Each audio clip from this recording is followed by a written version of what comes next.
Bonjour à toutes et à tous et bienvenue dans le podcast Vers l'excellence sportive. Je m'appelle Johan, je suis étudiant en STAPS et dans ce podcast, je vous invite à vous plonger dans le monde du sport et de la performance à travers des entretiens avec des experts du domaine. Dans ce podcast, nous aurons l'opportunité d'aborder divers sujets directement liés à la performance sportive, comme par exemple la préparation physique, la préparation mentale, l'entraînement, les blessures et encore d'autres sujets. Mon objectif est de partager avec vous les connaissances des experts ainsi que leurs expériences enrichissantes. Eh bien, bonjour à toutes et à tous et bienvenue dans ce nouvel épisode du podcast. Et aujourd'hui, j'ai le plaisir d'accueillir Blaise. Bonjour Blaise, Salut Johan, comment tu vas? je vais très bien. Je vais très bien. La vie est chargée et occupée, mais je vais très bien. J'arrive du Kenya. Je reviens dans le printemps québécois. On est en train de finaliser la construction de chalets pour des expériences sur la montagne québécoise. Et puis voilà. Puis j'ai plein de réunions ces temps-ci vu que je suis de retour du Kenya pour plein de choses. Et je m'entraîne. J'arrive à courir presque tous les jours, donc je suis heureux. Bah, c'est parfait. Ça nous met dans des bonnes conditions pour le podcast, avec une bonne humeur, donc c'est cool. Est-ce que dans un premier temps, tu pourrais te présenter, parler un peu de ton parcours et dans quoi tu travailles actuellement dans le monde du sport? Alors, je suis originaire de la Suisse, le Jura, immigré au Québec à l'âge de 10 ans, au Lac-Saint-Jean, une zone du Québec dans le nord qui a un accent québécois très fort. Et donc, je suis devenu bilingue à l'âge de 10 ans entre le québécois et le français européen. Et puis, après ça, je me suis intéressé, j'ai joué au foot et j'ai fait de l'athlétisme, du 800 mètres. Donc, c'était un peu mes deux sports où j'avais du plaisir. Et ça m'a amené à devenir physiothérapeute parce que, bon, je me suis abondamment blessé quand j'étais jeune. J'ai été en contact avec les physios. Je suis devenu physiothérapeute, gradué de l'Université Laval en 1998, donc ça fait déjà longtemps. Et puis, depuis, mon temps actuellement est divisé entre PCN, physiothérapie et médecine du sport, qui est comme un regroupement de 15 cliniques de physiothérapie dans lequel j'ai des rôles de gouvernance, de gestion, et je suis encore clinicien une journée par semaine comme physiothérapeute. Je fais aussi un peu de recherche, j'enseigne à l'université, j'enseigne beaucoup de cours postgradués pour la clinique du coureur un peu partout dans le monde, donc je voyage abondamment. Et puis, l'ensemble de ces organisations-là sont des organisations affranchies, donc sans patron, où on travaille en cellule, où on a des règles internes qui nous permettent, en fin de compte, d'avoir une structure qui donne beaucoup de liberté à ceux qui travaillent. Et puis, voilà, quoi dire d'autre? En gros, c'est ça. On a créé la Clinique du coureur en 2008, qui est un organisme de formation continue qui enseigne dans 15 pays actuellement en 7 différentes langues. On a aussi créé le coaching du coureur, qui est tout un autre groupe, en fin de compte, qui fait du coaching. Donc, on s'adresse aux professionnels de la santé et en formation continue pour la clinique du coureur et au coureur pour l'orienter, lui faire des plans d'entraînement et le guider aussi dans toute sa planif et dans ses connaissances avec le coaching du coureur. Donc, en gros, ça fait le tour. Ok, donc ça doit te faire un emploi du temps plutôt chargé. Comment tu t'en sors niveau organisation? Euh, j'ai un besoin de beaucoup d'efficacité avec l'ensemble de tous ces chapeaux, effectivement. Bien évidemment, c'est toute l'équipe qui est autour de moi, en fin de compte, qui me permet de pouvoir toucher à plein de choses comme ça.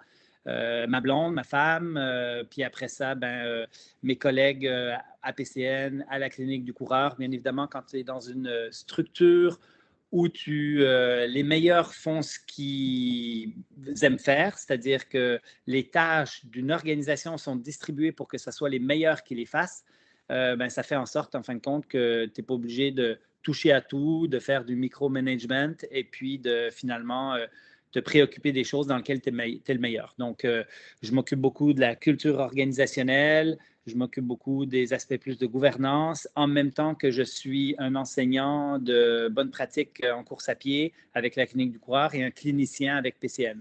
Donc, je travaille dans les organisations souvent aux extrémités du pôle et c'est là où je me sens le mieux. C'est là où je suis sur mon X parce que c'est ça qui est important, être sur son X, puis de faire non seulement de ce qu'on aime, mais ce en quoi aussi on est bon. OK. Tu disais que tu courais, presque tous les jours. Tu pratiques, donc la course à pied, c'est ça? Oui, depuis très longtemps. En fait, depuis que j'ai l'âge de 14 ans, je fais de la course. J'aime beaucoup ce sport-là. Ça me fait beaucoup de bien à mon cerveau, beaucoup de bien à mon aspect créatif. C'est quand je vais courir que j'ai les meilleures idées. C'est quand je reviens que j'arrive à sortir, à tabler, en fin de compte, sur toutes les choses créatives que je réfléchis. Et ben, c'est ma santé physique et mentale aussi avec tout ça. Donc, tous les jours, j'essaie d'avoir, je vais dire, 1 heure à 2 heures, dépendamment des périodes de ma vie où je fais du sport, mais principalement de la course à pied. Je fais aussi un petit peu de vélo, je fais du ski de fond de temps en temps, mais c'est vraiment la course à pied qui me passionne le plus et principalement du trail, du sentier naturel dans la forêt, pas de montre, pas de programme. Je pars et des fois c'est long, des fois c'est court. Des fois c'est intense, des fois c'est pas intense.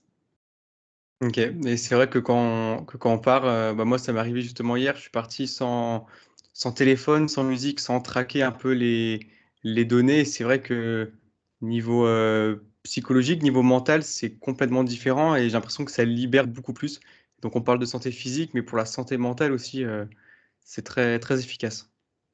Ça fait plusieurs années, je pense plus de 10 ans que je cours pas de montre et mes programmes, mes planifications d'entraînement sont vraiment très macro, c'est-à-dire que je sais que je vais faire une course à telle date. Je planifie mes week-end shocks, je planifie mes grosses fins de semaine, je planifie le volume grossièrement. Là, je sais que par exemple, maintenant, je devrais m'entraîner un petit peu plus que ce que je fais. Mais il reste que quand je pars, je n'ai pas de montre et puis je ne sais pas combien je fais de kilomètres. Ce n'est pas répertorié sur Strava, ni sur Facebook, ni sur quoi que ce soit.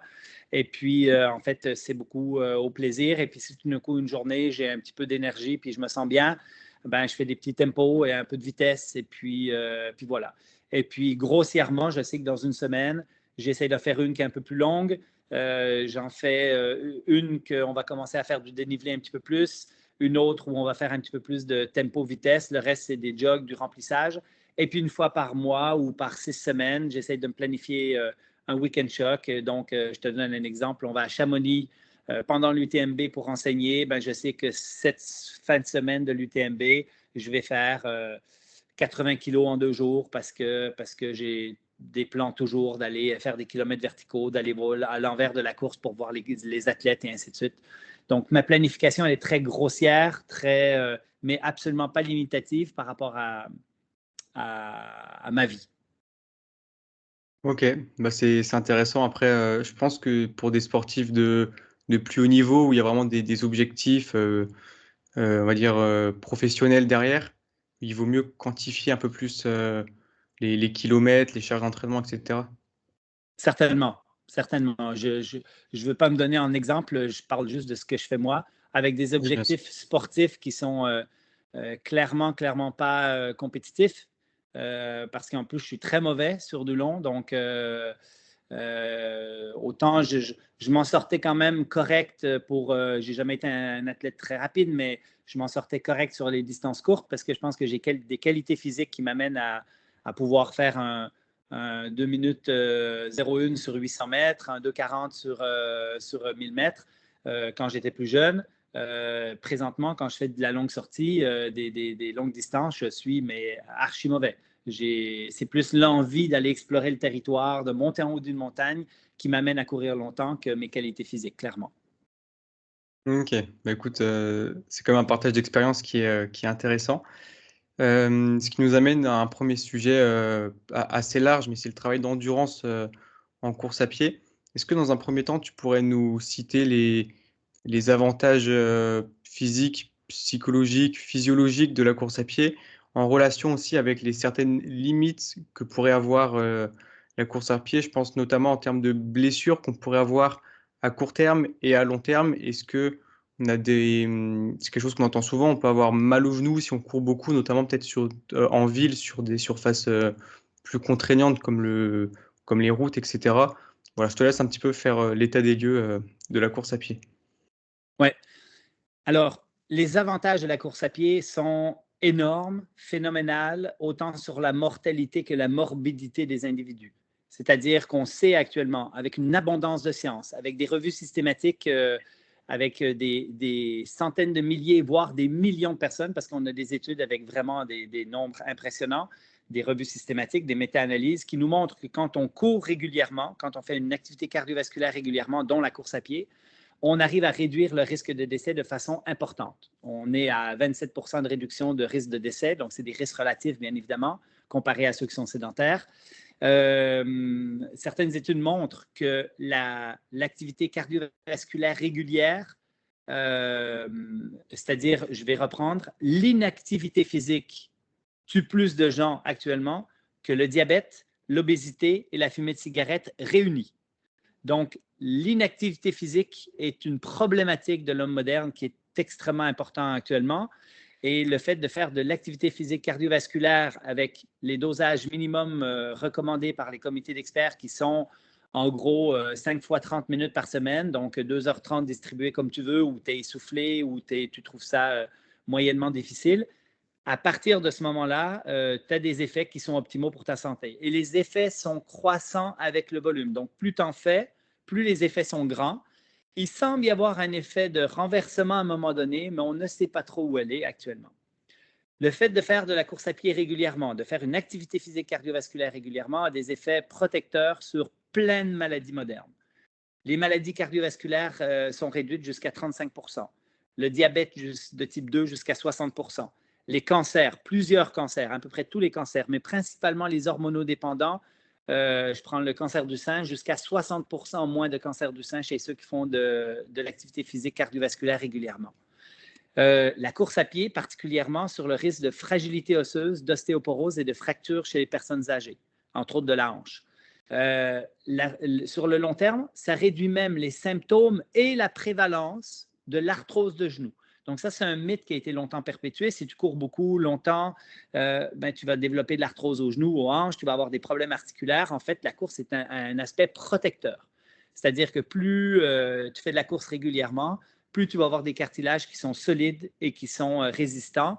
Et si jamais tu développes de l'arthrose, en lien avec l'activité physique, tu vas moins en souffrir. On est capable, avec la course à pied aussi, de repousser, en fin de compte, l'incidence de prothèse totale de hanche et de genou, c'est-à-dire les chirurgies pour aller remplacer ton genou qui a trop d'usure sont retardées si tu fais de la course à pied. Donc, même si tu as de l'arthrose, on recommande de faire de la course à pied par-dessus l'arthrose, bien évidemment en contrôlant bien les symptômes, pour essayer d'avoir un aspect protecteur parce que tu entretiens le cartilage encore existant avec l'activité et tu freines finalement son développement, la dégénérescence de genoux, de hanches que tu pourrais avoir. Donc, les avantages sur le long terme sont énormes, autant au niveau de la mortalité que de la morbidité, donc l'ensemble de toutes les maladies. Il y a un problème avec la course à pied, c'est que les gens se blessent. C'est à peu près un coureur sur deux, mais on parle jusqu'à 80 % des coureurs qui se blessent à chaque année. Et en fin de compte, la cause des blessures, c'est à peu près toujours la même chose, c'est que les gens font trop vite. Donc, il faut qu'ils apprennent à doser, à quantifier leur stress mécanique pour être sûr d'éviter cette partie-là. Donc, si on arrive à coacher les gens, à bien quantifier le stress, à bien doser, on enlève l'irritant, le problème qui est la blessure, avec des effets qui sont phénoménaux. Comment on pourrait quantifier efficacement le stress mécanique quand on court? S'il y a des personnes qui débutent, par exemple, et qui ont peur d'en faire trop, comment on pourrait s'y prendre? Alors, le problème avec la quantification du stress mécanique, c'est que c'est propre à chaque individu. Donc, il y en a qui sont très tolérants, il y en a qui le sont moins. C'est les symptômes et les douleurs que ton corps va te donner comme signal. Quand je dis symptômes et signes, c'est par exemple le genou qui gonfle, c'est j'ai mal en dessous du pied, j'ai mal à mon tendon d'Achille, mon dos est sensible après un jogging. L'ensemble de ces facteurs-là sont des indices que tu es sur la fine ligne de je suis en train de potentiellement mériter ou je suis en train de m'adapter. Donc, l'idée, c'est de progresser doucement et d'en faire toujours un petit peu plus en fonction de mon corps répond bien. C'est-à-dire, je vais courir pour une première fois 3 fois une minute et si jamais ça va bien, ben, le lendemain, je peux faire 4 fois une minute. Et il y a des règles, en fin de compte, pour essayer d'optimiser l'adaptation tissulaire. On sait par exemple que si tu prends des anti-inflammatoires de façon régulière, on empêche l'adaptation tissulaire. Donc, on dit aux gens de prendre le moins d'anti-inflammatoires possible, sinon tu ne t'adaptes pas au stress de la course à pied. la même manière, mettre de la glace chaque fois qu'on a un petit bobo à quelque part, ce n'est pas optimal parce que ça ralentit le métabolisme et ça freine l'adaptation tissulaire. Donc, moi, comme physio, je mets à peu près plus de glace chez personne parce que je pense que c'est inutile, voire parfois délétère. Donc, le truc, c'est de dire aux gens, tu progresses, tu en fais de plus en plus en fonction de comment ton corps répond et tu essayes de faire ça tous les jours. C'est-à-dire, si tu commences la course à pied, moi, je te recommande de courir presque tous les jours. De temps en temps, tu prends un joker, c'est correct. Mais l'idée, c'est de courir plus souvent que 2 ou 3 fois par semaine. À 2 ou 3 fois par semaine, tes adaptations vont être moins optimales que si tu cours plus souvent, mais moins longtemps. Donc, quelqu'un qui commence, premier conseil, c'est de dire, tu vas télécharger le programme niveau 1 de la clinique du coureur. Ça commence à 3 fois 1 minute. OK? Et si ça va bien, ben, tu as 5 entraînements par semaine. Tu peux en faire 6 ou 7 si tu veux. Le deuxième entraînement, c'est 4. Puis le troisième, c'est 5 et 6 et 7. Et tu progresses graduellement comme ça en fonction de comment ton corps se sent. Et quand tu fais ton jog et quand tu finis ton jog, tu es supposé ne pas sentir de douleur qui se développe à quelque part. Et si jamais tu as des inconforts de type un peu musculaire ou même tu as un petit inconfort qui ne dure pas, le lendemain, tu es capable de réenchaîner le même entraînement ou plus, c'est que normalement, tu es correct. Est-ce que les surfaces sur lesquelles on court, si on va courir par exemple en forêt, si on fait un trail ou si on court en ville sur du béton, est-ce que il y a vraiment une différence au niveau des contraintes qu'on peut subir au niveau des articulations, notamment au niveau des genoux? Alors, les études épidémiologiques qui essayent de voir dans quelle mesure on se blesse plus sur une surface ferme versus une surface molle, genre bitume, asphalte versus du sable, terrain de foot, aucune différence sur l'incidence des blessures. C'est-à-dire que tout est une question d'adaptation. La personne qui a l'habitude de courir sur la route, qui est bien adaptée à la route, elle a des systèmes qui vont être performants sur route et elle n'aura pas plus de blessures que celle qui s'entraîne sur un terrain de foot constamment. Le changement d'une surface à l'autre et le changement d'habitude lui cause des problèmes. L'autre chose qui n'est pas démontrée par la science, mais qu'on croit cliniquement par l'expérience, parce que tu sais, à la clinique du coureur, on a 50 enseignants qui enseignent un peu partout dans le monde. C'est tous des experts sur le traitement des blessures en course à pied. On a formé des milliers et des milliers de professionnels de la santé et on constate quand même certaines choses. Les coureurs qui vont dans des terrains naturels, irréguliers, par l'irrégularité en fin de compte de la surface, on a finalement une variété de gestuels et une variété donc de stress sur différents tissus qui fait en sorte qu'on ne répète pas toujours le même stress sur le même tissu. Et ça nous permet, en allant en trail, en allant en sentier naturel, d'enchaîner davantage de volume, de courses, de kilomètres, que si on le faisait sur des surfaces extrêmement régulières et fermes, comme par exemple la route. Est-ce qu'il y aurait une manière plus pertinente pour courir au niveau de la pose du pied? Je sais que moi, des fois, je vois des personnes qui courent, il y en a qui déroulent très bien le pied et qui sont finalement assez gainés, et d'autres qui vont, on va dire, s'affaler un peu plus sur leurs appuis, ça va faire des boum boum. Est-ce qu'il y a une manière vraiment de courir plus efficace pour limiter le risque de blessure? Alors là, tu émets deux hypothèses, deux choses que je vais différencier. Il y a l'efficacité de la mécanique de course, donc comment être économique, comment dépenser moins d'énergie, comment aller plus vite pour une même consommation d'oxygène, pour un même VO2. Et de l'autre côté, tu as la mécanique plus protectrice qui, elle, va prévenir les blessures et faire en sorte qu'on va moins créer de dommages sur le squelette, sur le corps, et qu'on va durer donc plus longtemps. Donc, performance d'un côté, prévention des blessures de l'autre, comment le corps court de façon plus économique, performance, versus protectrice sur les blessures. Donc, je commence, si tu veux, avec les blessures parce qu'il y a des similitudes, mais il y a quand même des choses qui sont différentes. Sur l'incidence des blessures, quand on parle de biomécanique de course à pied, il y a des comportements de modération d'impact qui sont plus efficaces que d'autres. Exemple, tu as quelqu'un qui fait des petits pas en légèreté sur la pointe des pieds. Le niveau de stress sur ses genoux va être beaucoup moindre que celui qui fait des grands pas en attaquant du talon et en faisant beaucoup de bruit quand il atterrit au sol. Le niveau de stress sur le genou va être complètement différent. Là, on est dans les deux extrêmes, donc très élevé pour le deuxième, très faible pour le premier. Mais il y a un certain coût aussi à avoir des bons comportements de modération d'impact. Exemple, si tu cours sur l'avant-pied, tu amortis, ça fait moins de bruit, mais en même temps, ça stresse davantage d'autres structures comme le tendon d'Achille et le pied. Donc, il faut savoir que les techniques de course vont mettre du stress sur une structure ou une autre. Donc, pour te donner un exemple, si je cours sur l'avant-pied, je vais mettre plus de stress sur mon pied, mon tendon d'Achille, mon mollet. Si jamais j'attaque plus du talon, je vais mettre plus de stress sur mon jambier antérieur, mon genou, ma hanche et mon dos.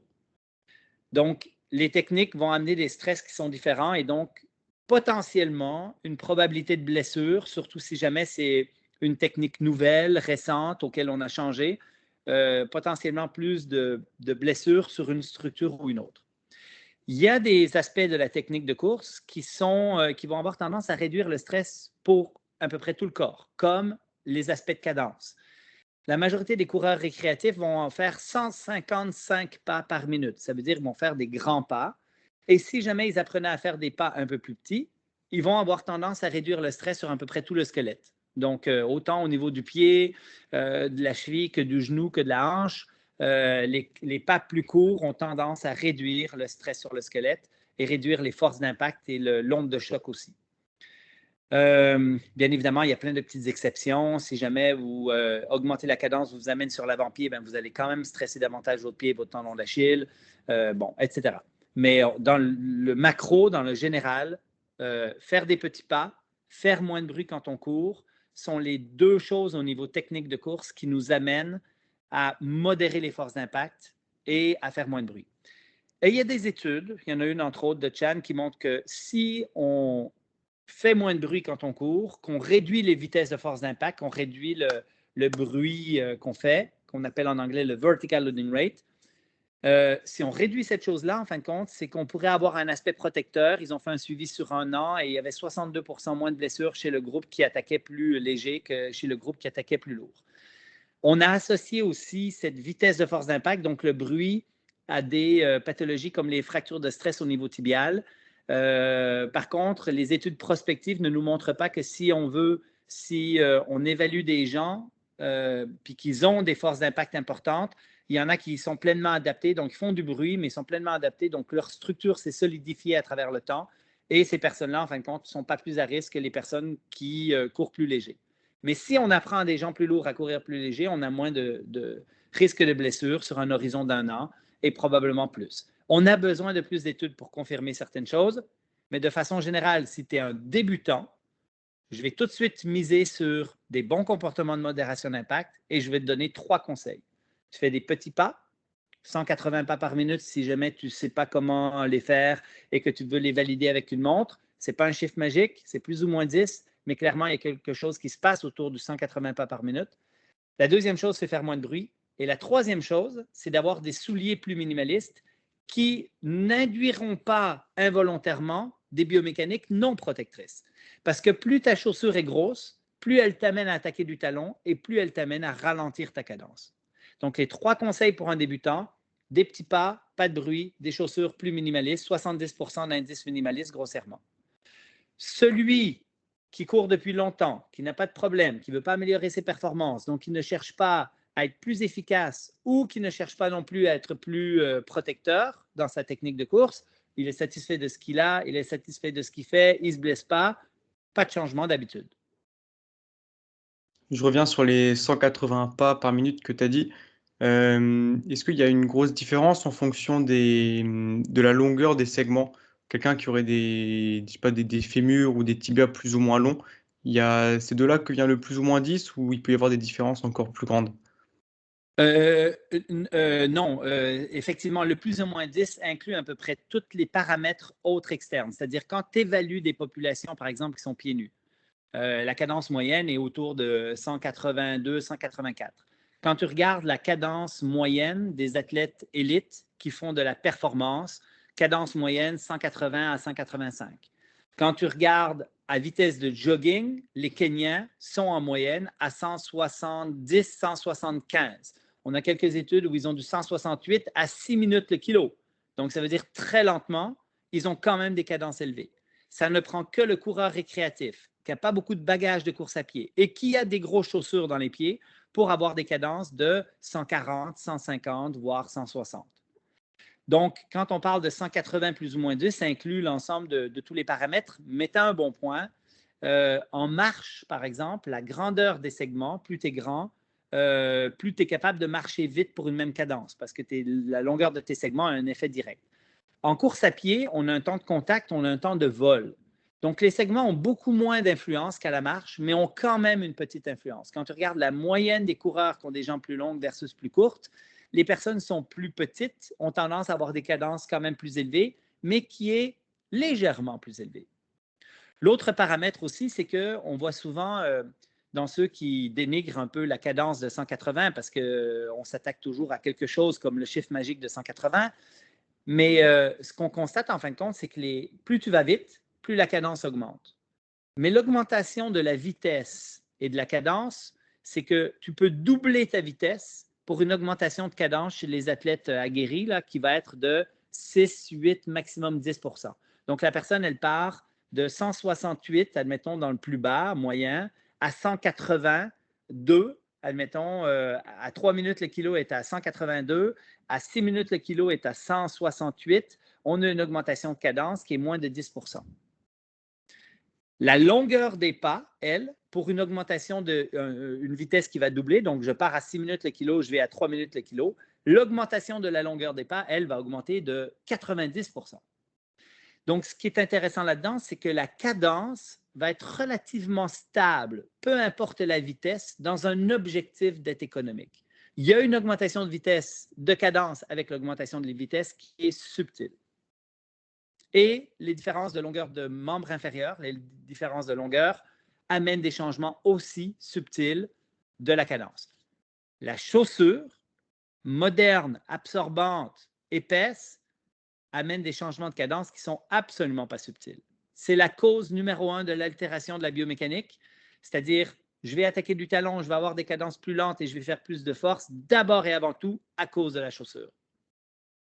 Je voulais également aborder vraiment la chaussure en course à pied. Il y a tout un marketing qui est fait autour des chaussures avec les différentes marques. Est-ce qu'il y a un réel intérêt sur le diminution de risque de blessure, moins de contraintes ou même d'autres choses? Est-ce qu'il y a vraiment un intérêt à aller acheter une paire de chaussures qui coûte 2 fois plus cher qu'une autre? Ah, absolument pas. Alors, deux choses une qu'il faut savoir, c'est qu'autant au niveau de la performance qu'au niveau de la prévention des blessures, ça fait des dizaines d'années qu'on nous dit qu'il faut acheter une chaussure X ou Y, valorisée à haut prix parce qu'on lui a mis des technologies X ou Y, et avec une réponse et sur la prévention des blessures et sur la performance qui est de zéro. C'est-à-dire qu'actuellement, il y a seulement l'innovation au niveau de la dernière innovation sur la performance, mais pourtant, ça fait des dizaines d'années qu'on dit achète cette chaussure-là, elle va être plus performante. En fait, il n'y a aucune donnée qui justifie qu'on mette du drop, qu'on mette de l'amorti, qu'on mette des antipronateurs dans les chaussures pour prévenir les blessures. En fait, actuellement, il n'y a rien qui fonctionne. La deuxième chose, c'est que quand on parle de performance, il y a un critère qui est extrêmement clair dans toute la littérature et qui est constant, c'est le poids de la chaussure. Plus la chaussure est légère, plus elle est performante. L'autre chose, c'est que tu vas être performant avec des chaussures auxquelles tu es adapté. Je te donne un exemple, tu t'entraînes avec des grosses godasses toute l'année et là, tu fais ton marathon puis tu dis, je m'achète une chaussure qui est ultra minimaliste, ultra mince, ultra légère. Ben, rendu à 5 km, tu es complètement démoli et puis ton marathon, tu ne le finis pas. Pourquoi? Parce que tes habitudes t'ont habitué à avoir de l'amorti et un drop, une rigidité, des caractéristiques spéciales. Il y a eu une récente innovation dans les chaussures de course à pied pour la performance qui est une réelle innovation, c'est qu'on a réussi à faire des chaussures maximalistes similaires à nos chaussures d'entraînement, mais avec un poids beaucoup plus léger que les chaussures d'entraînement. Je te donne un exemple. Une chaussure d'entraînement, c'est 300 à 350 grammes. Historiquement, anciennement, tu reviens 10 ans en arrière, tu avais des chaussures à 400, 450, 500 grammes. OK? Maintenant, on est 300, 350 grammes. On a réussi à faire une chaussure, la Adidas maintenant, qui est aussi grosse, avec un drop aussi important, une rigidité aussi importante pour 140 grammes, 138 pour être précise. Ça, c'est une vraie innovation. Et la Nike Vaporfly Next est à 180 grammes moyen dans la grandeur standard, en fin de compte. qui est aussi une innovation par rapport à ce qui se faisait en marathon avant. On courait des marathons avec des chaussures qui étaient des entre-deux, des moyens malistes, parce qu'on faisait le compromis du poids. Donc, on voulait le plus léger possible, mais on ne pouvait pas faire le compromis de l'épaisseur trop. Donc, on se ramassait avec quelque chose qui était entre les deux, des chaussures à 220-240 grammes et qui étaient plus minimalistes que les chaussures d'entraînement. Donc là, on a des chaussures qui nous miment la chaussure d'entraînement, mais beaucoup plus légères. Et ça, c'est vraiment intéressant parce qu'on a découvert des nouveaux foams, des foams qui sont beaucoup plus légers par rapport à leur volume. Donc actuellement, il n'y a que le poids de la chaussure qui est un élément qui a été prouvé pour la performance en course à pied? Clairement. En fait, ce qu'on a, c'est qu'on a des preuves, pas très solides, mais quand même des preuves que, par exemple, le drop, ça ne change rien. On a des preuves qui sont quand même assez plus abondantes que la plaque de carbone ne change rien. On a des preuves que l'épaisseur de la chaussure ne change rien non plus. Le point clé, c'est le plus léger possible sur une chaussure auquel tu es adapté. Et donc, la nouvelle génération amène des améliorations de performance pour bon nombre de sujets. Je dis bon nombre, mais c'est assez partagé hein, parce que c'est très individuel comme réponse. Mais il y a au moins un tiers à la moitié des gens qui répondent à cette nouvelle type de chaussure, mais principalement parce qu'elle est plus légère pour une chaussure qui est grosse comme les chaussures auxquelles on est habitué. Donc ça, c'est pour la performance. Pour les blessures, c'est la même chose. Il n'y a rien qui a été prouvé. Si j'ai une chaussure où on me dit, ouais, j'ai un bon amorti, il y aura par exemple moins de contraintes sur le genou.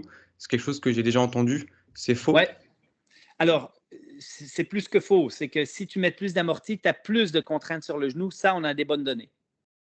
Si tu as plus d'amorti, par contre, tu as moins de contraintes sur le pied. Ça, c'est bien démontré aussi. Ok. Si tu as plus d'amorti, on ne prévient pas les blessures avec plus d'amorti. Et ce n'est pas qu'il n'y a pas de science. Il y a de la science sur le sujet. Laurent Malissou a fait des études sur le sujet qui sont intéressantes. On a fait des débats d'ailleurs ensemble parce que dans l'interprétation des études, il y a des différences. Mais clairement, actuellement, on est incapable avec la science existante de dire que l'amorti, qui est le coussinage qu'on a en dessous du pied, le drop, qui est l'élévation au talon versus à l'avant-pied, parce que toutes les chaussures de course, de jogging ont un drop en moyenne de 10-12 mm. Hein, c'est la moyenne d'aujourd'hui, mais la moyenne ancienne était à 16, puis à un moment donné, elle était à 4, et puis on a vraiment des variations qui sont importantes. Mais ce drop-là a été étudié, aucune différence sur l'incidence des blessures, et aussi sur les antipronateurs, c'est-à-dire des densités à l'intérieur de la chaussure qui empêchent le pied de trop s'écraser vers l'intérieur. Et l'ensemble de ces trois technologies, qui sont celles qui sont promues par l'industrie pour prévenir les blessures, ont des démonstrations que ça ne marche pas. Donc on se fait un peu manipuler par Mais on se les. fait complètement fourrer.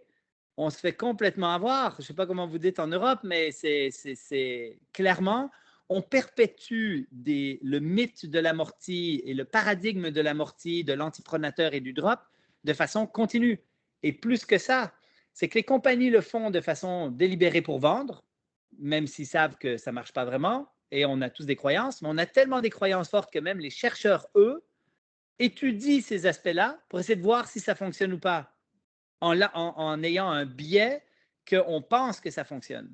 On a une certaine conviction que si je mets de l'amorti, je préviens les blessures. Mais toutes les données probantes nous montrent que si tu as plus d'amorti, tu déstresses un peu le pied, mais tu stresses plus le genou, la hanche et le dos. Puis après ça, de l'amorti, finalement, tu ne réduis pas le choc parce que ça perturbe ta biomécanique. Puis avec des chaussures amortissantes, tu as même des biomécaniques qui sont plus impactantes, ça ralentit tes cadences, ça a des effets indirects qui sont même, je dirais, désavantageuses pour la prévention des blessures. Alors, si tu me dis, c'est quoi mon hypothèse? Parce que là, je vais dire, la science ne nous montre rien. Il y a de la science existante, elle n'est pas capable de nous montrer que l'amorti prévient les blessures, ni qu'elle les cause. Si tu me demandes mon hypothèse, c'est que plus les chaussures sont grosses, plus on altère les biomécaniques et plus on est à risque long terme de développer des pathologies. C'est une hypothèse non démontrée. Ok. Donc finalement, si on devait un peu résumer la manière dont il faut choisir une chaussure pour la course à pied, il faudrait qu'elle soit légère, qu'on soit bien dedans éventuellement, et finalement, et ce, peu importe le prix. Alors, le Finalement. prix n'a rien à voir avec ni la qualité, ni la prévention des blessures. Le prix a à voir avec combien la demande pour cette chaussure va être. Donc, si tu arrives à créer un produit qui fait buzz, ouais, tu vas pouvoir le vendre plus cher. Et puis, ce que tu vas faire, en fin de compte, c'est valoriser ton produit avec l'ensemble de technologies. Je te donne l'exemple, les plaques de carbone, ça a fait faire un bon aux chaussures qui se vendaient en moyenne entre 150 et 200 euros à des bons de 300 euros. Et maintenant, tu en as une, elle est à 500 euros. La chaussure Adidas dont je te parlais, qui fait 138 grammes de performance, qui est aussi très épaisse, elle se vend 500 euros. Le truc, c'est de laisser croire aux consommateurs que les technologies intégrées qui valorisent la chaussure et qui l'amènent à avoir ce prix élevé vont être efficaces pour faire quelque chose. Et il n'y a aucune compagnie qui va te dire et qui va t'écrire que la chaussure réduit l'incidence des blessures. Mais on va réussir à te le laisser croire en disant on a mis de l'amorti, des antipronateurs pour bien guider ton pied, pour amortir les chocs, pour etc., etc., pour que ça te laisse croire que la chaussure va prévenir les blessures. Et les compagnies sont beaucoup plus actuellement, je vais dire, brillantes dans leur manière de faire du marketing parce que tu as les avocats qui les guident sur la nomenclature à utiliser. Parce que tu ne peux pas dire ma chaussure va t'amener à prévenir les blessures. Sinon, tu vas te faire poursuivre. Ça va coûter cher. Il y en a plusieurs qui ont payé plusieurs millions de dollars pour des publicités mensongères dans les chaussures de course et les chaussures de sport. Ah ouais, bah c'est bien que tu le mettes en avant parce que je ne savais pas qu'on se faisait, entre guillemets, autant manipuler que ça. Oui. Alors, on a fait un e-learning sur la chaussure de 8 à 10 heures qui est assez poussé, hein, où on explore toute la science de la chaussure, mais on expose aussi toute la partie marketing, la partie biais commercial, la partie aussi allégation fallacieuse des compagnies, comment ils arrivent avec le vocabulaire à nous laisser croire à des choses qui n'existent pas.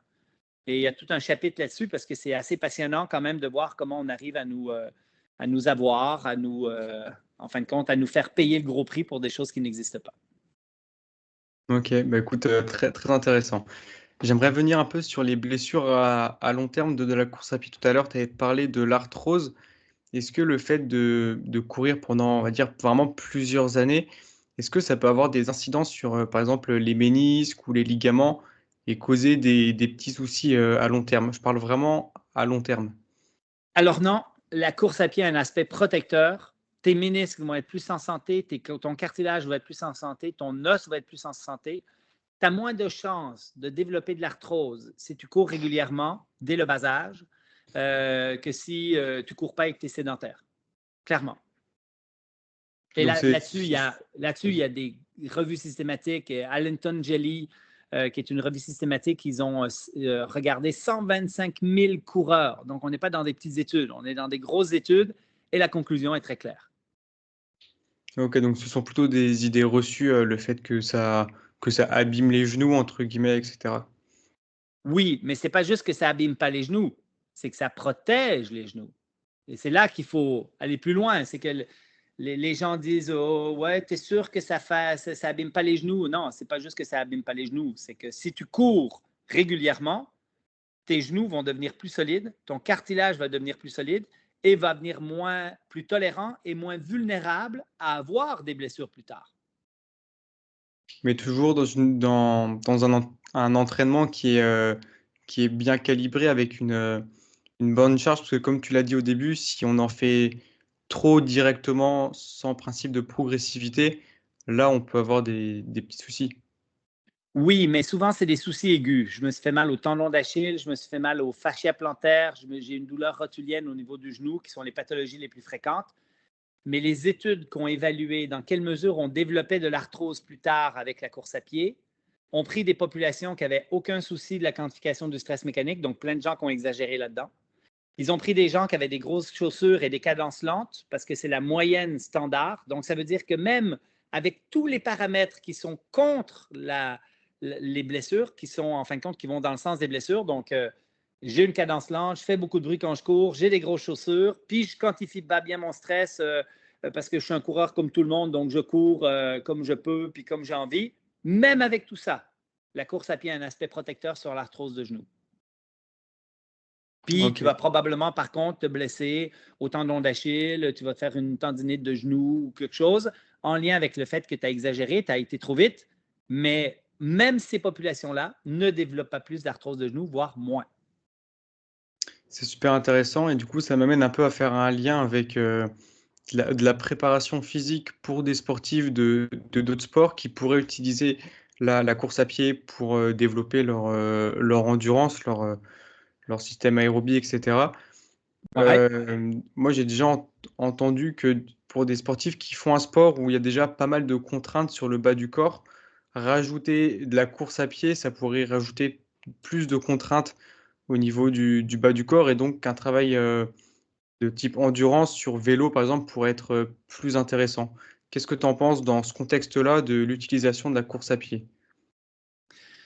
Alors, juste pour bien comprendre, tu prends quelqu'un qui fait un sport collectif ou tu prends un coureur? Je prends quelqu'un qui fait un sport collectif, que ce soit un Handball. basketteur, un handballeur, ils ont Parfait. déjà, voilà. Et effectivement, ils ont déjà beaucoup de contraintes. Et si tu veux améliorer leur système physiologique, cardiovasculaire, ça pourrait être une bonne idée d'aller sur le vélo pour réduire les contraintes. Mais les contraintes, c'est quelque chose de quotidien. C'est quelque chose que tu as une certaine limite et qu'il faut que tu calcules. Donc, c'est sûr que si une journée, tu vas faire ton 2 heures de basket où tu fais des situations de jeu répétées, puis que tu cours énormément, puis que tu as beaucoup d'impact, ne va pas rajouter de la course à pied le soir quand tu arrives chez toi. Là, probablement que ta limite maximum d'adaptation au stress mécanique va être atteint et là, tu vas t'irriter, tu vas te créer des douleurs. Donc, cette journée-là, c'est une bonne idée d'aller faire du vélo. Par contre, le joueur de basket qui fait 4 entraînements par semaine et qui a 3 jours où il ne fait rien, ben peut-être que ces 3 jours-là, il pourra aller courir un 10, 15, 20 minutes léger, juste pour dire, je mets des contraintes la journée où j'en ai pas, qui met une contrainte qui est minimale par rapport à ce que j'ai l'habitude de faire en basket. Et finalement, ben, plutôt que d'avoir des grandes variations, en fin de compte, entre les entraînements, je suis capable d'avoir une plus grande constance sur le niveau de stress. Parce qu'on sait que le corps répond mieux à des stress fréquents. Et c'est une des raisons pour lesquelles je dis aux coureurs, si tu cours seulement 2 ou 3 fois par semaine, idéalement, il faut que tu montes à minimum 4, idéalement 5, 6 ou 7. Est-ce que si on fait un travail cardiovasculaire sur du vélo versus en course à pied, est-ce qu'on a les mêmes réponses physiologiques pour, pour un pourcentage, on va dire, de VO2 max équivalent? Alors, théoriquement, les adaptations centrales, si on parle du VO2, de la capacité cardiovasculaire, oui. La seule chose, c'est que la transférabilité de ça dans ton activité de basket ne sera peut-être pas optimale. Parce que finalement, tu travailles tes filières centrales, mais finalement, quand tu vas sur le terrain de basket, ben, tu cours, tu vas droite-gauche. Et ben, même si tu as travaillé ta physiologie en parallèle, si tu la travailles via la course à pied, ça va être plus facile quand tu vas dans ton transfert vers le basket que si tu as fait du vélo. Tu as travaillé ta physiologie, mais en fin de compte, quand tu vas aller sur le basket, ben, finalement, comme tu cours, tu fais des déplacements, ce n'est pas tout à fait la même chose et tu vas solliciter ton système cardiovasculaire beaucoup plus précocement, de façon plus importante. Donc, dans un monde idéal, c'est correct de bonifier ta physiologie avec une activité cardio, comme par exemple le vélo, mais la transférabilité de ça nécessite quand même que, idéalement, tu fasses quelque chose qui ressemble à ton activité sportive. En Ok, fait, donc on peut aller dans l'extrême. Tu joues au basket une fois par semaine. Tu dis, moi, je veux avoir un meilleur cardio quand je joue au basket. Tout le reste de la semaine, tu fais du cardio sur le vélo. Versus le même cardio, le même temps, le même pourcentage de VO2, les mêmes intensités, la même chose, mais à la course. Clairement, quand tu vas arriver à ton basket, ton entraînement de basket, en fin de compte, va être plus facile si c'est par la course que tu es passé que si tu es passé par le vélo, clairement. mais si on reprend les contraintes dont on parlait tout à l'heure, du coup, ça serait un peu un pour un contre, parce que du coup, on pourrait avoir, Exact. il y a des choix intelligents à faire. Exactement. Exactement. Et on appelle ça la quantification du stress mécanique. Et dans le load management, dans la quantification du load d'entraînement, sur une planification, autant sur une semaine, un mois, voire une année, on ajuste les planifications habituellement pour qu'il y ait toujours des niveaux de stress qui soient au bon niveau. Donc, il y a des périodes où tu vas dire, ben, Cette semaine, au basket, toute la semaine, on fait de la tactique, puis on court presque pas. Ben, quand je vais arriver chez moi, je vais aller courir. Versus cette semaine, on est en tournoi. Et puis, dans ce tournoi, on a joué 4 matchs dans la semaine. Ben là, je n'irai pas rajouter de la course à pied, puis je vais faire du vélo parce que j'ai déjà été fortement traumatisé mécaniquement par mes activités spécifiques. Ok.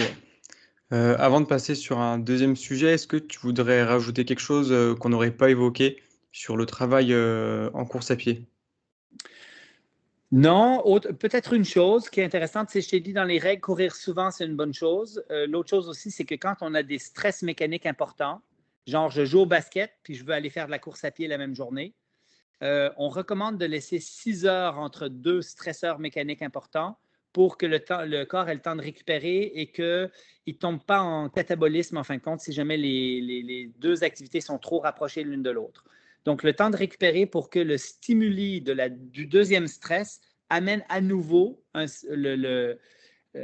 anabolisme tissulaire, c'est-à-dire que le corps est stressé puis dit OK, il faut que je m'adapte et que je me solidifie. Puis quand c'est trop rapproché, en fin de compte, il se dit bon, ben là, je vais juste survivre à travers les activités qu'on me fait et puis il s'adapte un petit peu moins. Donc, quand on crée de l'adaptation au niveau d'un tissu, ça a été déterminé pour l'os, mais c'est probablement vrai pour d'autres tissus comme les tendons. En fait, on essaye de laisser un 6 heures entre deux stresseurs. Je fais du basket, je fais de la course, ou je fais un exercice de renforcement, je fais de la course, ou je fais n'importe quoi mais qui est stressant mécaniquement. Si je vais, par exemple, nager, c'est un stress qui est physiologique, mais sur mes jambes, c'est très peu stressant mécaniquement. Donc, la natation, je pourrais la coller plus proche. Le vélo, je pourrais le coller plus proche aussi parce que en dehors de mes genoux, c'est pas trop stressant quand même au niveau mécanique. Mais courir puis jouer au basket ou faire une muscu, faire du lent et lourd, faire de la pliométrie, là, on est dans des gros stresseurs mécaniques. Il faut laisser du temps de deux entraînements. Et si on veut faire 2 entraînements, admettons, course à pied pour le bas du corps et une séance de renfo, du coup un peu plus anaérobie, mais sur le haut du corps, est-ce qu'il pourrait y avoir des interférences d'un point de vue, physiologique? Notamment avec, Hmm. AMPK et mTOR qui sont un peu opposés. Alors, ce n'est pas mon expertise, donc je vais te répondre de façon un peu évasive. Moi, je OK. pense que si tu travailles de la force membre supérieur puis tu as couru membre inférieur, il n'y a pas d'interférence. Si tu travailles ta force au membre inférieur, tu vas courir après, il y a peut-être une certaine interférence, mais j'ai l'impression qu'on m'a dit, d'autres experts, que ça avait été largement surévalué dans le temps, même si on sait qu'il y a des interférences entre les types d'entraînement. Et chez le coureur de fond, faire de la force max reste quand même quelque chose qui a des avantages beaucoup plus que des inconvénients. Mais là, on sort de mon champ d'expertise. OK. Et ça pourrait faire l'objet d'un autre podcast parce que ça m'intéresse aussi, l'intérêt de la force, Ouais, dans des disciplines, d'endurance. ouais. Alors là, si tu veux faire un podcast, tu pourrais le faire avec, par exemple, Olivier Roy-Baillargeon, qui lui pourra répondre à certaines de ces questions-là. Il y a Sébastien Cornette, il y a Inriro Mourica, il y a quelques experts internationaux qui pourront certainement bien te répondre. Sur le sprint, on a Morin aussi en France qui est très, très bon, qui lui pourra certainement, ça serait vraiment l'expert pour te répondre à cette question-là. Jean-Benoît. OK. Ouais, ouais, Jean-Benoît Morin, qui est réputé. Ouais. Alors, 2e petit sujet que je voudrais aborder, c'est le travail du pied on en parle de plus en plus et c'est quelque chose, moi, qui m'intéresse. Est-ce que déjà tu pourrais un peu définir, ce que c'est le travail du pied? Qu'est-ce qu'on entend quand on parle de travail du pied? Alors, je ne sais pas ce que les gens entendent par travail du pied, mais moi, ça m'impressionne toujours de rentrer dans un gym et puis de voir la personne qui fait de la plio, fait des trucs où ça va être ultra stressant pour les genoux, ultra stressant pour le dos, fait des charges lourdes avec des bonds, avec des accélérations, mais tout ça avec des grosses chaussures qui est une sorte de plâtre qui va protéger le pied. C'est particulier quand même. On stresse des parties du corps pour créer des adaptations pour qu'ils deviennent plus tolérantes, mais il y a une zone du corps qu'on protège continuellement, c'est le pied. C'est bizarre. Donc, il y a déjà de cela, je vais dire, 20 ans, je coachais un athlète d'équipe nationale qui était David Gill. Et on faisait déjà dans le temps de l'intégration de courses pieds nus. On faisait nos musculations pieds nus pour solliciter le pied au maximum, pour qu'il travaille, et ainsi de suite. Et on sait, par exemple, maintenant qu'on peut faire du renforcement des muscles intrinsèques du pied. On sait avec des revues systématiques, c'est-à-dire plusieurs études, que si tu portes des chaussures plus minimalistes et tu es plus pieds nus, tu as un pied qui va devenir plus musclé, plus fort, plus résistant, plus robuste, et donc moins se blesser, et donc être plus performant à se propulser, à bouger, et ainsi de suite. Et voilà, donc on peut même aller plus loin. En fin de compte, il y a des études prospectives qui montrent que si on fait du renforcement des muscles intrinsèques du pied, on a un aspect préventif sur les blessures générales au cadran inférieur qui existent. Une étude de Tadei, entre autres, et de Sacco qui est très intéressante sur le sujet, qu'on peut retrouver dans le livre de la clinique du coureur parce qu'ils m'ont fait une page pour expliquer leur étude. Mais clairement, il y a un avantage, il y a des intérêts à avoir un pied fort, un pied qu'on stimule, qu'on stresse, plutôt que l'on protège continuellement avec des grosses chaussures. Autant en muscu que dans la vie de tous les jours, que dans un entraînement, par exemple, de course. Courir pieds nus est pour moi le meilleur exercice de renforcement que vous pouvez faire. Et si je me mets par exemple dans la peau d'un sportif où je me dis sur le terrain, moi quand je suis en train de produire une performance, je suis en chaussures, mon pied il est maintenu et je vais pas me mettre en pieds nus quand je vais faire mon match. Comment tu pourrais lui expliquer que travailler son pieds nus, ça pourrait l'aider à performer alors que quand il produit une performance, entre guillemets, son pied il est protégé? Alors, deux choses l'une. Si je prends le basket, par exemple, tu as des chaussures de basket qui sont très grosses et amortissantes, et tu as Ouais. des chaussures qui sont beaucoup plus minces et beaucoup plus minimalistes. Donc, déjà dans le choix de ton équipement, tu as le choix d'avoir des chaussures plus hautes, plus épaisses, plus amortissantes versus plus minces qui vont avoir des effets différents. Si tu as des douleurs chroniques à la plante du pied parce que tu as une métatarsalgie, parce que tu as eu une fracture de pied dans le passé, puis ça a fait en sorte que tu as un pied qui est un peu particulier, puis tu as besoin de mettre de l'amorti, ben, je vais te conseiller d'aller vers la chaussure qui est plus amortissante. Par contre, on sait que si la chaussure elle est plus mince, plus près du sol, tu vas avoir une impulsion qui va être plus efficace. Donc, tu vas dunker plus haut, entre guillemets. Tu vas avoir un pied qui va se solidifier puis qui va devenir beaucoup plus résistant et moins à risque de se blesser. Tu as beaucoup moins de chances d'avoir des entorses de cheville parce que plus tu es haut, plus tu as de chances de tomber en bas de ta chaussure et plus tu es proche du sol, plus tu es stable, plus tu as une stabilité adéquate. Donc, déjà dans le choix de la chaussure, il y a un choix qui doit être fait. Ensuite, tu peux dire, ben, moi, je choisis des chaussures qui sont plus simples, plus près du sol pour être plus proche du sol. Et à partir de ce moment-là, de se stabiliser. La personne qui performe avec des chaussures devra bien évidemment aussi s'entraîner avec les chaussures, même si elle a le choix d'avoir des chaussures plus amortissantes ou moins amortissantes. Ce qui n'empêche en rien de solidifier les muscles de son pied pour être plus protectrice par rapport aux blessures, d'être plus stable dans l'environnement, donc d'avoir une meilleure proprioception, d'avoir une musculature qui est plus efficace à la propulsion, d'avoir une capacité de gainage du pied qui est plus solide, qui est plus fort. Donc, il y a des intérêts, même si on est en chaussure, d'avoir un pied solide. Mais le pied et sa solidité va être une conséquence, en fin de compte, de ton chaussage, entre autres, et bien évidemment de ce que tu fais avec musculation et autre chose. Moi, il y a un truc c'est pas que ça m'interpelle, mais je vais prendre l'exemple, il y a pas si longtemps, il y a quelques semaines, j'avais mon tuteur de stage en préparation physique.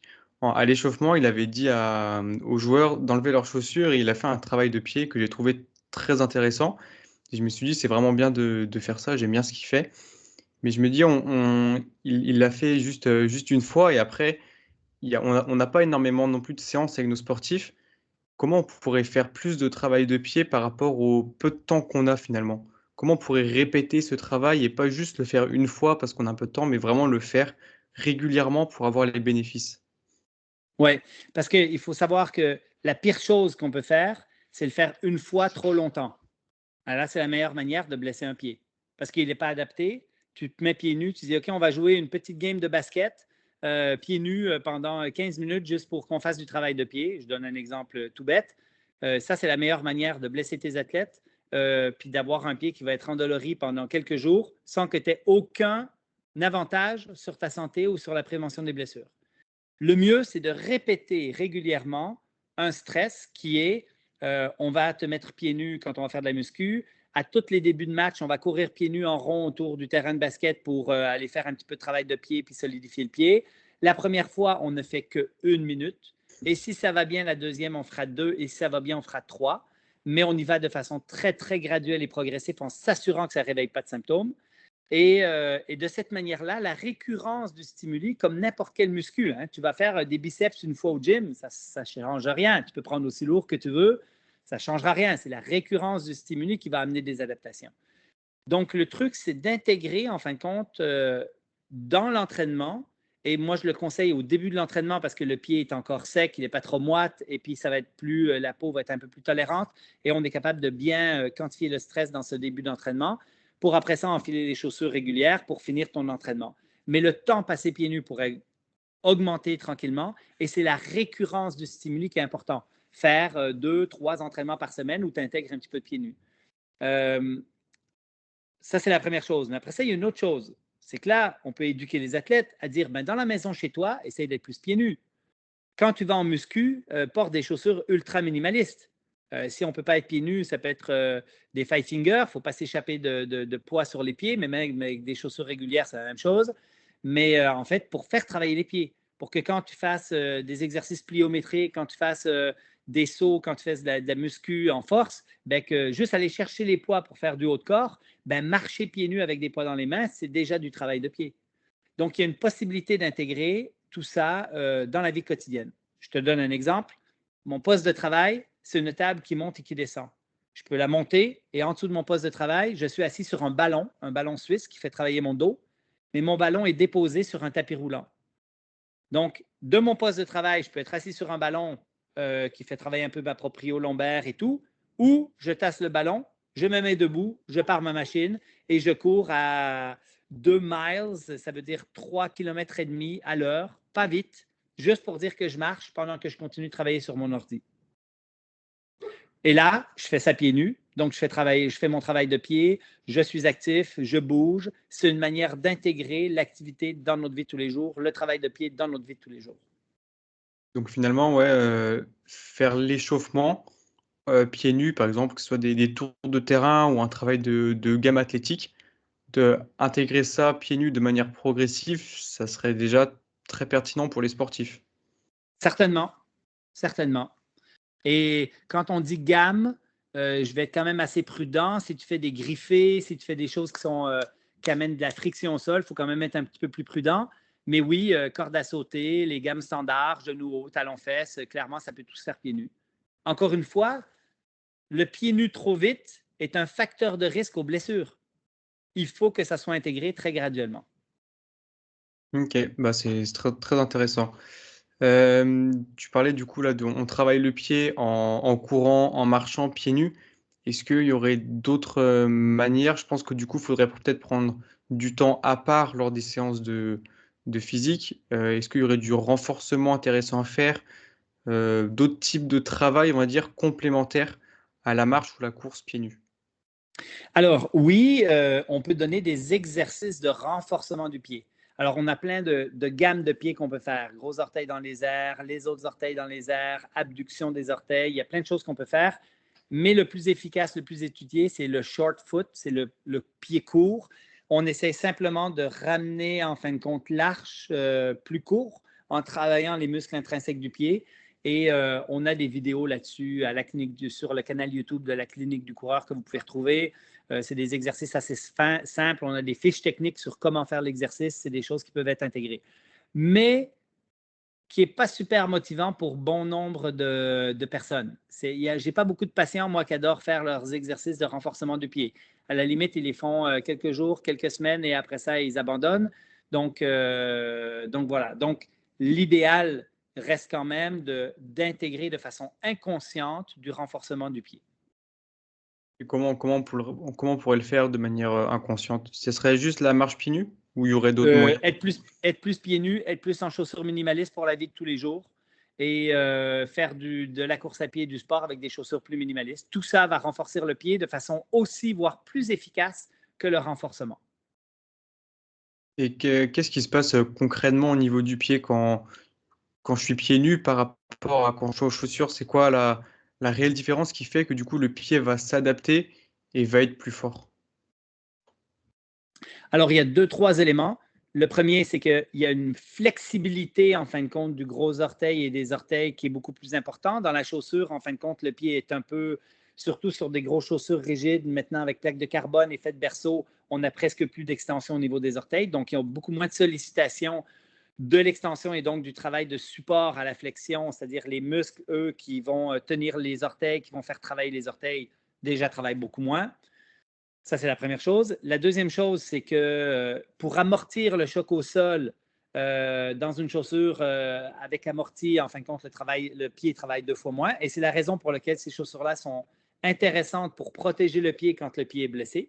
Parce que les chaussures amortissantes, modernes, les grosses maximalistes, sont des outils de travail pour moi comme physiothérapeute qui est très intéressant. Parce que avec ces chaussures-là, en fin de compte, j'arrive à réduire le stress sur le pied de façon considérable. Le pied travaille moins, il est moins sollicité, il est moins stressé, donc il est moins douloureux s'il était inflammé parce que je le fais travailler moins. Après, quand on est pieds nus, on va observer sur les résonances magnétiques une augmentation de la volumétrie des muscles intrinsèques du pied. Donc, le muscle devient plus gros, comme n'importe quel muscle qui travaille. On va avoir un pied qui va être un petit peu plus puffy, un petit peu plus musclé, on va dire. Ce que ça peut amener aussi, c'est que, surtout si tu es plus pieds nus, tu vas avoir un petit peu plus de coussinet graisseux en dessous du pied, donc de la protection pour l'appui. Et ça, c'est un aspect protecteur pour les pathologies de pied comme les métatarsalgies et les thalalgies. Donc, voilà, il y a plein d'avantages secondaires. Et ce qui se produit finalement, c'est que, comme n'importe quel autre muscle, si on le sollicite, il grossit, il devient plus fort, plus robuste, plus résistant, il travaille mieux. Et le pied devient aussi plus habile et plus capable de s'adapter à différentes surfaces, terrains et ainsi de suite. Ok. Est-ce qu'il y a des papiers qui démontrent, tu en as parlé brièvement tout à l'heure, mais qui démontrent que un pied plus fort a tendance à diminuer le risque de blessure par rapport à, Oui, par exemple, cheville, genou, hanche?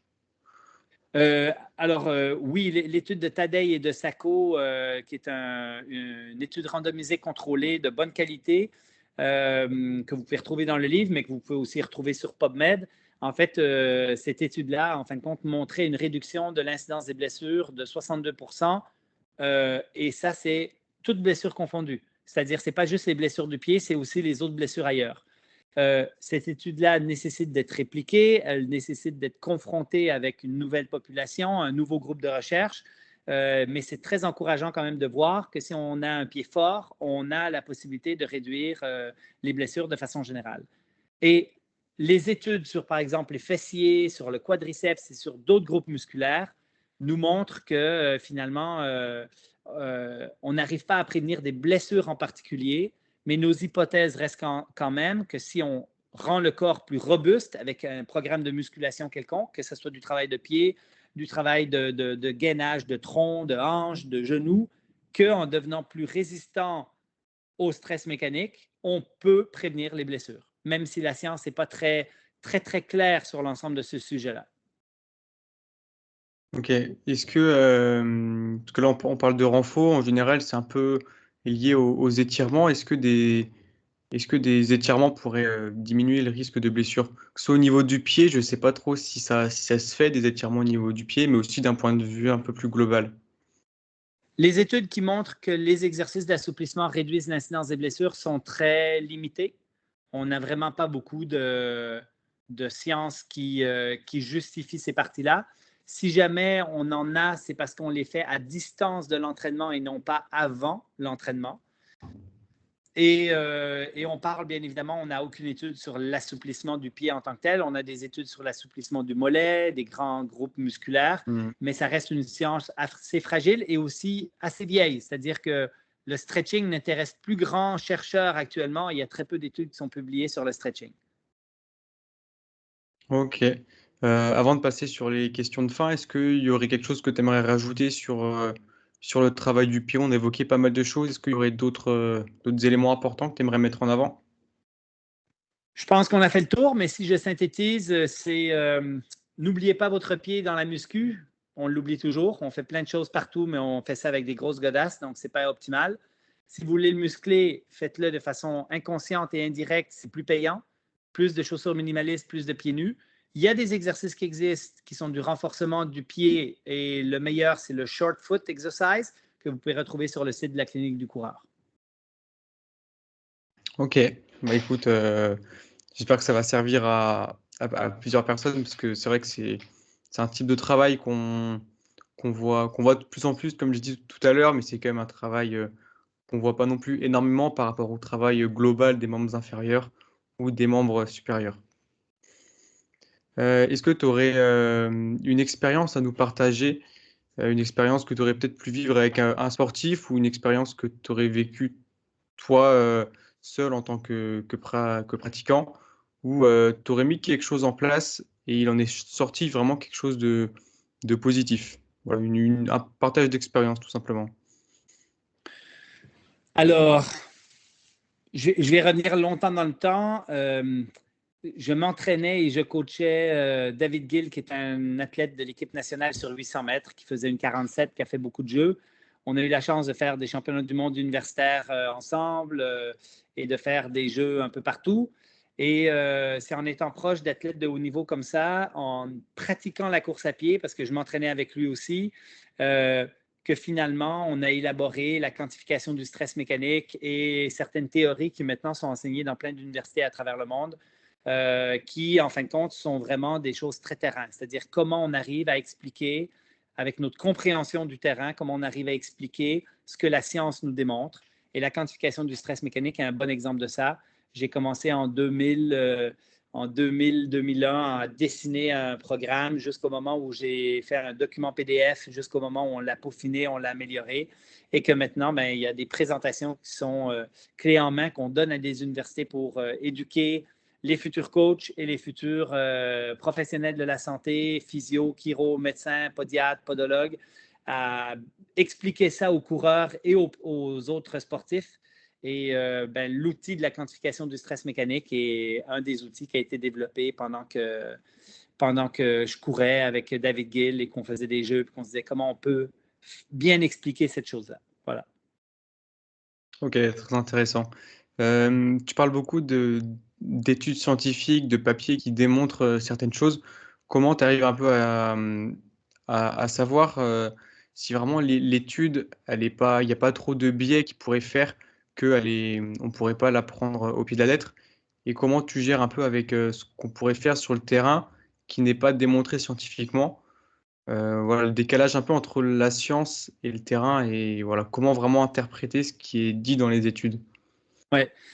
Alors, si ça t'intéresse, toi, de devenir un pro pour savoir si l'étude est de qualité, si l'étude est bien faite, si elle a été publiée dans une revue adéquate, on a un e-learning pour ça, directement à la Clinique du Coureur, sur l'interprétation de la science, qui est le cours 1.6,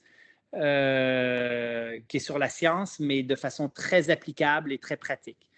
Donc, c'est de la connaissance qui est accessible à tout le monde. Donc, si toi, tu te dis, moi, je veux devenir solide pour pouvoir analyser des articles scientifiques, je fais ce e-learning. C'est un e-learning de 6-8 heures, mais qui est super bien fait, qui est allégé de plein de choses, où tu vas avoir une capacité à l'intégrer qui est grande. Et à partir de ça, tu vas pouvoir porter des critiques. Alors, nous, à la Clinique du Coureur, on a la chance d'avoir 7 PhD, en fin de compte, qui travaillent à analyser cette science, à être critique de cette science. Et on a Jean-François Esculier qui fait la veille scientifique de la littérature de façon systématique à chaque semaine et qui, à partir de ça, sort tous les papiers pertinents pour les professionnels de la santé autour de la course à pied.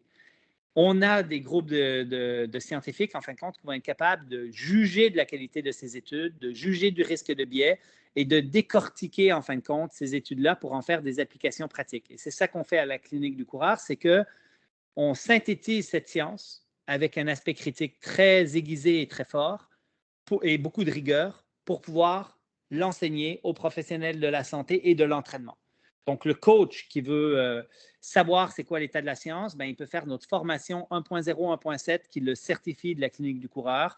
Et ce coach-là, finalement, va avoir tous les fondamentaux de la science synthétisés pour lui. Et si jamais lui veut interpréter la science, ben là, il a même la possibilité de faire un cours pour savoir comment bien analyser les articles. Ok, bah, merci pour cet éclaircissement. Est-ce que tu aurais un mot de la fin ou des derniers conseils à donner aux auditeurs? Alors, rien de particulier, si ce n'est encore une fois de faire une synthèse globale de tout ce qu'on a discuté, parce qu'on a discuté de beaucoup de choses. Mm. La course à pied, c'est la meilleure manière de rester en santé et de mourir pas trop jeune. Les avantages sont tellement importants et indéniables au niveau scientifique qu'il n'y a aucune pilule qui existe actuellement qui est aussi puissante que l'activité physique cardiovasculaire régulière. Aucune. Pour autant de pathologies, pour autant de conditions et de façon aussi importante. La problématique avec la course à pied, c'est qu'on se blesse. Il y a un coureur sur deux qui se blesse à chaque année, voire jusqu'à 80%. La meilleure manière de prévenir les blessures en course à pied, c'est de bien doser, de ne pas aller trop vite. Et ça veut dire d'être progressif et d'écouter son corps, de quantifier le stress mécanique. Et si à ça, vous voulez rajouter des conseils biomécaniques, vous faites des petits pas, une cadence élevée, 180 pas par minute, vous faites peu de bruit quand vous courez et vous portez des chaussures minimalistes à 70% d'indice minimaliste approximativement. Et avec ces 3 conseils, vous allez avoir des techniques de course qui sont beaucoup plus adéquates sur le long terme et qui vont, on espère bien, prévenir les blessures sur le long terme. Si vous êtes un débutant, il n'y a aucune raison de commencer avec des grosses chaussures et vous devriez tout de suite commencer avec des chaussures plus minimalistes qui vont induire chez vous des biomécaniques plus protectrices. Si vous êtes par contre habitué à courir avec une chaussure X, avec des techniques X et que vous n'avez pas de problème, ne changez pas vos habitudes parce que le changement d'habitude vous amène à être à risque à développer des pathologies. De façon générale, vous voulez rajouter du renforcement à ça, dont du gainage de pied, vous réduisez encore votre risque de blessure de façon plus importante. Et sur le stretching, ben là, c'est beaucoup moins clair. Si vous en faites, faites-le à distance le soir avant de vous coucher.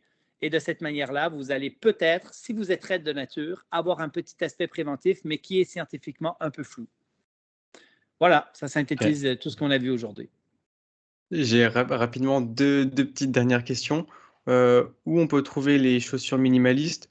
Et est-ce que tu parles de travail cardiovasculaire régulier? Il y a la course à pied, il y en a d'autres. Est-ce que pratiquer un sport, par exemple un sport collectif, du tennis, etc., qui travaille aussi le cardio, mais différemment, est-ce qu'il y a aussi des bénéfices similaires à la course à pied? Voilà, deux Similaire. dernières questions. En fait, si jamais tu es capable d'amener ta physiologie à un niveau intéressant, tu vas avoir des adaptations centrales cardiovasculaires et physiologiques qui vont être aussi intéressantes que la course à pied. Si jamais tu es dans un sport où il y a un certain nombre d'impacts, tu vas avoir des effets sur ta densité osseuse et ton cartilage qui vont être aussi intéressants.